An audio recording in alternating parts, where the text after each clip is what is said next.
At my age, I'm 81, it's natural to wonder and worry about my memory.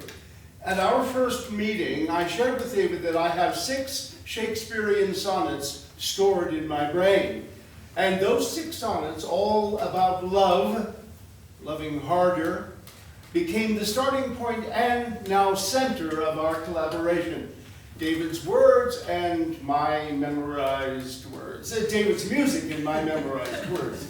I may not remember where I left my keys or why I came into a certain room, but lyrics from dozens of Sondheim musicals, countless poems, and lines from plays are in there in cement. In college, I played the title character, Job, in Archibald MacLeish's verse play, J.B. Astonishingly, the last lines of that play have stayed in my head for 60 years. And tonight we're using them to frame our collaboration, what we know by heart. They seem particularly relevant and haunting in these turbulent times. And I promise I have it all memorized, but I need to be able to look at David's lovely score.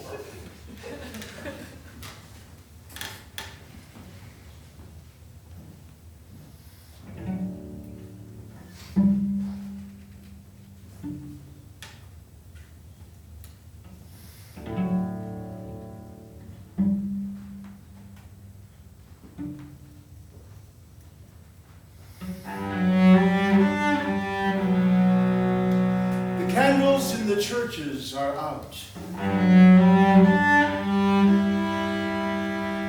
The lights have gone out in the sky.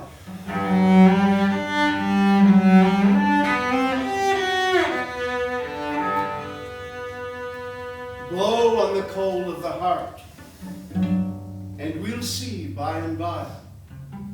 We'll see where we are. We'll know. We'll know.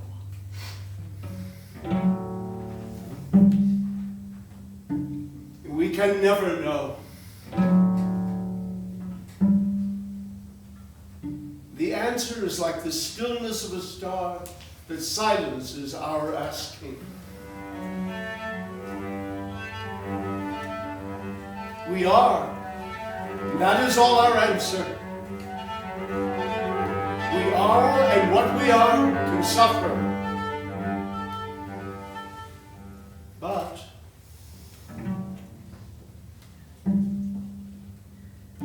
what suffers, loves. And love will live its suffering again, risk its own defeat again, endure the loss of everything again, and yet again, and yet again, in doubt, in dread, in ignorance, unanswered, over and over, with the dark before, the dark behind.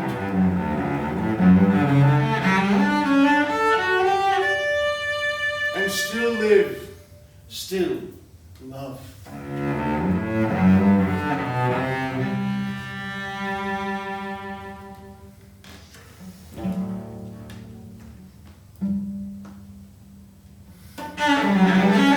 Shall I compare thee to a summer's day? Thou art more lovely and more temperate. Rough winds shake the darling buds of May, and summer's lease hath all too short a date.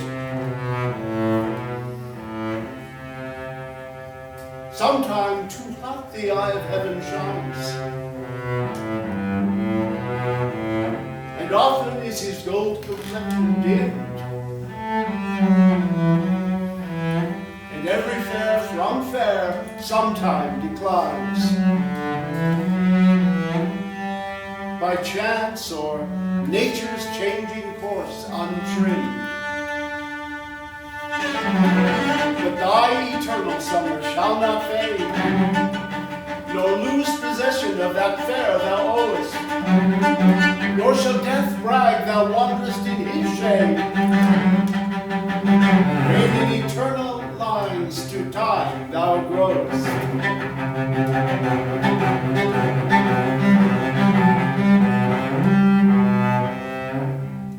So long as men can breathe, or eyes can see. So long lives this, and this gives life to thee.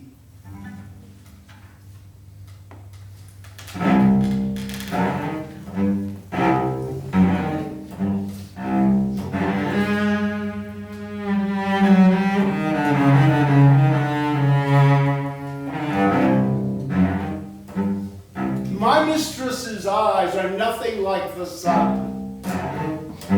Coral is far more red than her lips red. If snow be white, why then her breasts are done.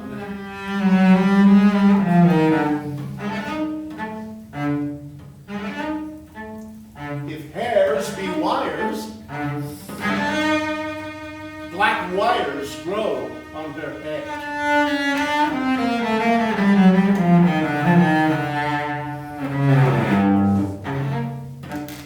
I have seen roses damask, red and white, but no such roses see I in her cheeks. And in some perfumes is there more delight than in the breath that from my mistress reeks.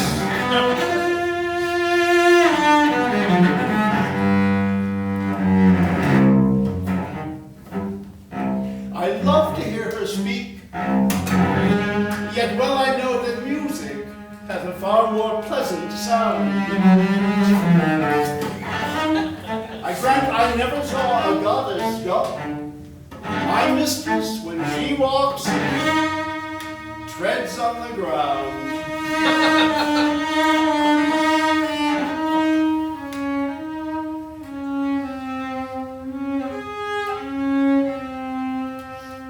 And yet, by heaven, I think my love as rare as any she belied with false compare.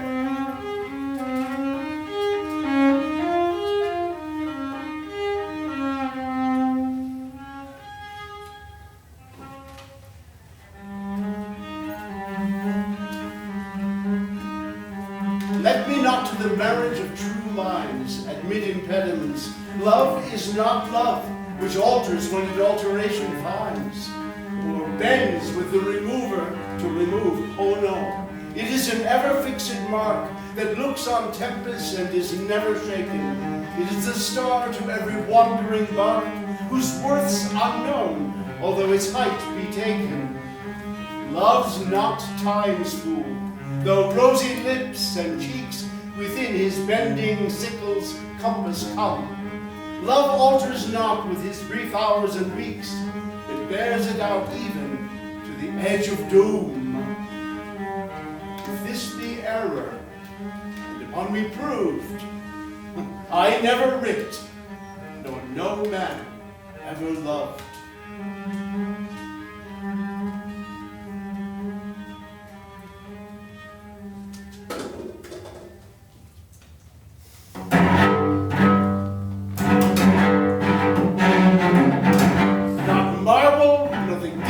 Monuments of princes shall outlive this powerful rhyme. But you shall shine more bright in these contents than unswept stone besmeared with slaughter's time. When wasteful wars shall statues overturn and broils root out the work of mesmerine, nor Mars his sword, nor war's quick fires shall burn the living record of your memory.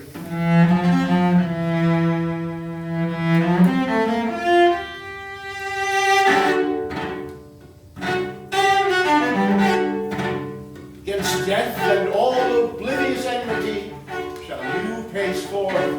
Your praise shall still find room, even in the eyes of all posterity that wear this world out to the ending doom.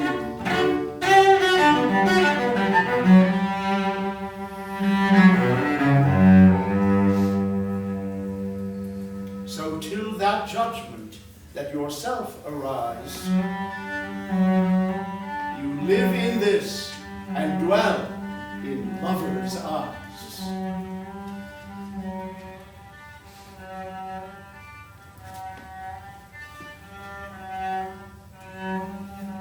When in disgrace with fortune and men's eyes, I all alone beweep my outcast state, and trouble deaf heaven with my bootless cries, and look upon myself and curse my fate, wishing me like to one more rich in hope, featured like him with friends possessed, desiring this man's art and that man's scope, but what I most enjoy, contented least.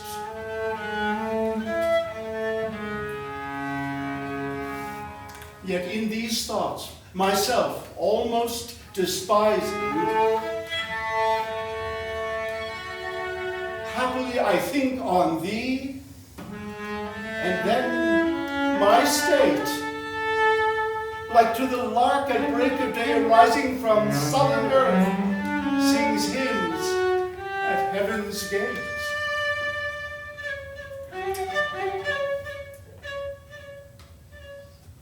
For thy sweet love remembered such wealth brings, that then I scorn to change my state with kings.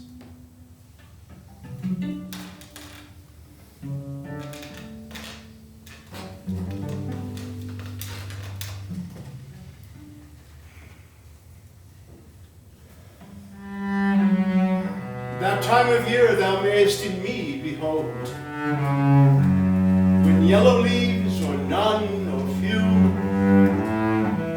do hang upon those boughs which shake against the cold, bare ruined choirs, where late the sweet birds sang. In me thou seest the twilight of such day, as after sunset fadeth in the west, which by and by black night doth take away, death's second self that seals up all in rest. In me thou seest the glowing of such fire, that on the ashes of his youth doth lie, as the deathbed whereon it must expire, consumed with that which it was nourished by. This thou perceivest, which makes thy love more strong, to love that well which thou must leave ere long. And what suffers, loves.